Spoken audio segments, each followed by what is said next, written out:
Cara, a gente tem uma dificuldade de ter laterais no futebol brasileiro. Cruzeiro tem 2. Cruzeiro tem 2 não. Não, Cruzeiro tem 4. Tem 4, né? O Cruzeiro tem bons jogadores. De jovens. E a gente fala nas peças de reposição, nós estamos falando aqui da base, porque o Cruzeiro ainda tem o William, tem o Fagner e tem mais um garoto. São 3 para lateral direito. Cara, isso é trabalho que tem que ser analisado a base do Cruzeiro é muito boa. Tem que ser avaliado, porque é isso. A base do Cruzeiro é o Cruzeiro. Eu particularmente gostei do primeiro tempo do Cruzeiro, cara. Pra mim o primeiro tempo foi muito bom. Poderia ter feito até uma diferença maior. Poderia ter sido poderia ter marcado mais gols. Foi um time que conseguiu entregar muito bem fisicamente, mesmo sendo o segundo jogo. É como o Valu falou, tudo dentro de um contexto. Nós estamos falando do segundo jogo da temporada. Um time repleto de garotos.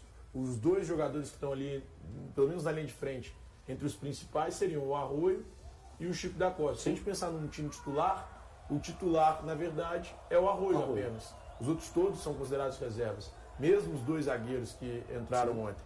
Então, eu gostei particularmente da atuação do Cruzeiro. Acho que foi uma atuação interessante. Eu gostaria de apontar 2 nomes que eu acho que foram muito bem, que é o Japa. Eu acho que o Japa, jogando ali no meio campo, é um cara que dá muita qualidade a esse time do Cruzeiro. Ele tem qualidade para fazer a criação da jogada, para fazer a saída de bola, para ajudar na marcação. E também gostei do Arroio. Eu acho que são os 2 principais nomes na partida de ontem. Eu fiquei surpreso positivamente com o Chico da Costa. Eu esperava uma atuação pior um pouco, ele foi bem. Ele foi bem no jogo de ontem. E gostei do Cauã Moraes. Acho que o lateral direito do Cruzeiro tem muito bom e muito interessante. É óbvio, os outros jogadores também foram bem, ali a gente citou na rádio. A única exceção que a gente citou é o Rodriguinho, que talvez pudesse aproveitar um pouco mais essa oportunidade, mas os demais eu acho que foram bem, só que eu acho que esse quarteto aí foi o principal do jogo de ontem. Ô Elton, só rapidinho, eu não vou me estender porque já fiz o meu comentário.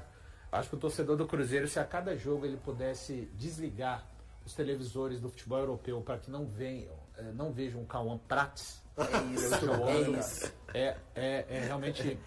O que eu te falei. Aí o pessoal fica falando assim, não, o El tá secando, tá agorando. É porque é uma maturidade. O Natal dele é na Europa. É uma maturidade. Ele vai ver as luzes de Natal em algum lugar na Europa. Tem muito tempo que eu não vejo um jogador de 17 anos. Muito maduro. Se comportar da maneira que ele assustador. O Eltinho, eu achei um time maduro em relação ao sábado. No sábado, principalmente no primeiro tempo, pecou na tomada de decisão, né? Ali naquele último passe, principalmente no primeiro tempo. Ansiedade? Isso, ansiedade. Ontem foi completamente o oposto, um time físico no primeiro tempo, um time que criou muitas oportunidades. Antes do gol do Tombense, deu uma bola na trave, poderia ter feito 3-0 ali, transformado em uma goleada, mas foi uma boa atuação. Depois achei que pregou, até no fim ali correu um certo risco, mas nada demais. E como o Cruzeiro está bem servido nas 2 laterais, Cauã Moraes e Cauã Prats. Cauã Prats é um absurdo. E para fechar, o Japa é um ativo importantíssimo do Cruzeiro. É um jogador que vem no time profissional desde 2023. Me lembro de um clássico na Arena MRV que o Cruzeiro vence, que ele jogou, entrou no segundo tempo, naquele time ainda do Zé Ricardo. Então o Japa é um jogador pronto, é um jogador importantíssimo desse Cruzeiro, uma peça para o Tite. E você quer ver outra coisa, Elton? Diferente do Atlético, o Tite está com uma tranquilidade maior de exercer um planejamento. Porque ele coloca os garotos, eles estão conta do recado. Né? Eles estão ali bem posicionados na tabela, então o Cruzeiro tem uma tranquilidade, inclusive para o quê? Ele chegar agora, pegar esses garotos e falar, agora vocês vão disputar a copinha. Isso. E agora eu vou trazer quem está sendo preparado para poder jogar, quer dizer, com uma tranquilidade. O Atlético já começa a ficar no desespero olhando a tabela. O Cruzeiro não. Então a coisa ela flui de acordo com o planejamento, mas porque você tem uma qualidade no seu elenco.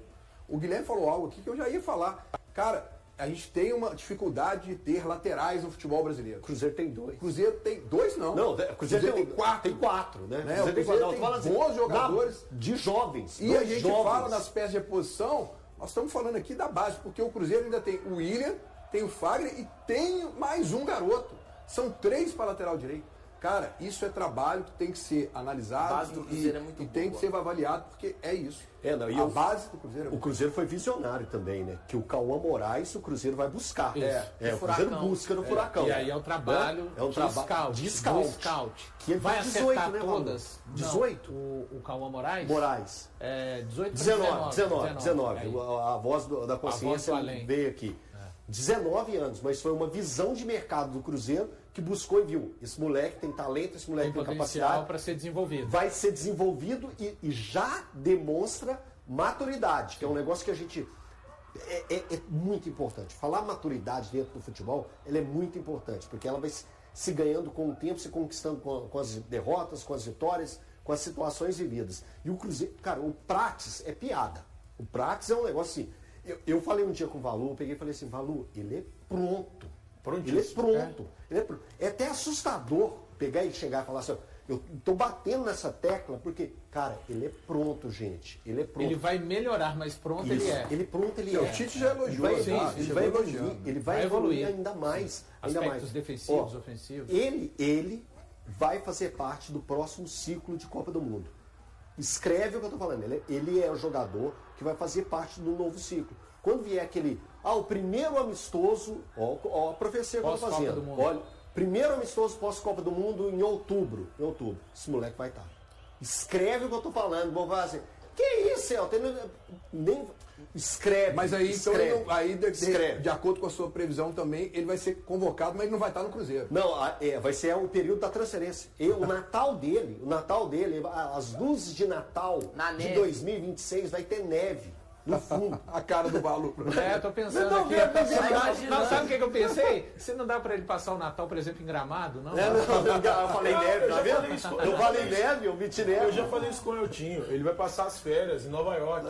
Lembrando, esqueceram de mim 3, entendeu? Cara, só um aspecto importante que aconteceu ontem no jogo, quando o Tite precisa de começar a fazer as mexidas, ele tira o Cauã Moraes, coloca o Nicolas, ele tira o Rodriguinho, que esse aí a gente tem que falar, é um cara que ainda nas 2 partidas que o Cruzeiro fez, ele não conseguiu ainda aproveitar tanto quanto outros atletas aproveitaram. O Rodriguinho sai por cansaço. Esse é o ponto, exatamente isso. Tanto quanto outros não aproveitaram. Isso. Quando o Rodriguinho sai, entra o Murilo no lugar dele. Aí o Japa sai do lado do Rian e vai adiantar, e o Murilo joga ao lado do Rian Guilherme. É o momento que o Tombense empata. Depois deste momento do empate acontecem essas mexidas, e aí o Cruzeiro se desorganiza um pouquinho por 2 questões para mim. Primeiro, porque precisou de mexer muito, e precisou mexer. O Japa saiu ao lado do Rian Guilherme, e até a entrada ali do Vitinho e do Fernando, o Cruzeiro passou algum momento instável, mas essa instabilidade eu acho que tem a ver com a própria maturidade que os jovens estão procurando adquirir e também com o aspecto físico. E o Tite, ele enxerga isso, ele muda o Cruzeiro. Ele deixa o Cruzeiro num 4-2-3-1, ele estava pressionando com 2, ele deixa só o Fernando, Elton, pressionando, faz uma linha de 3 meias, jogando atrás do Fernando, com Japa, Arroio e Leles, deixa Murilo e Rian e a linha defensiva. Aí o Cruzeiro consegue arrefecer essa tentativa de mais posse de bola do Tombense. Então, assim, o técnico Tite, ele enxergou também no jogo que, cara, não dá mais para pressionar com 2. Exatamente. Eu fiz muitas mexidas aqui, agora é hora de dar um pouco mais de sustentação a esse meio campo. Porque, tecnicamente, quando você faz muitas mexidas num time que já é o time 3, é importante também a gente mais ou menos lembrar. Cruzeiro aí, esse Cruzeiro que a gente está vendo nesse início de campeonato, é um Cruzeiro 3. Né, com muitos jogadores estão fazendo a sua primeira partida como profissionais. É o que o Tite falou. Os 2 gols foram marcados por jogadores que marcaram pela primeira vez como profissionais. Isso, então a gente tem que lembrar desses pontos também. Então isso também é importante. Então é um Cruzeiro 3, tendo 5 substituições, então você tem que mudar também a sua pegada. E fisicamente, eu acho que os times da capital ainda, pelo menos Atlético e Cruzeiro, que se apresentaram uma semana depois do América, o Alberto Valentim teve aqui, o América se representou no dia 26, teve a representação no dia 26. Então tem mais de uma semana a mais, né? Agora, o Arroio é fogo na roupa. O Arroio, mas 19 anos, tá voando, ficou de folga no período ali de Réveillon, pôde curtir pra caramba. Chico, o Chico tem uma característica que nós precisávamos aqui.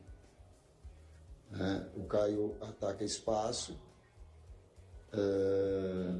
nós temos o que machucou o Neiser, que ataca espaço, jogador de torque, de explosão.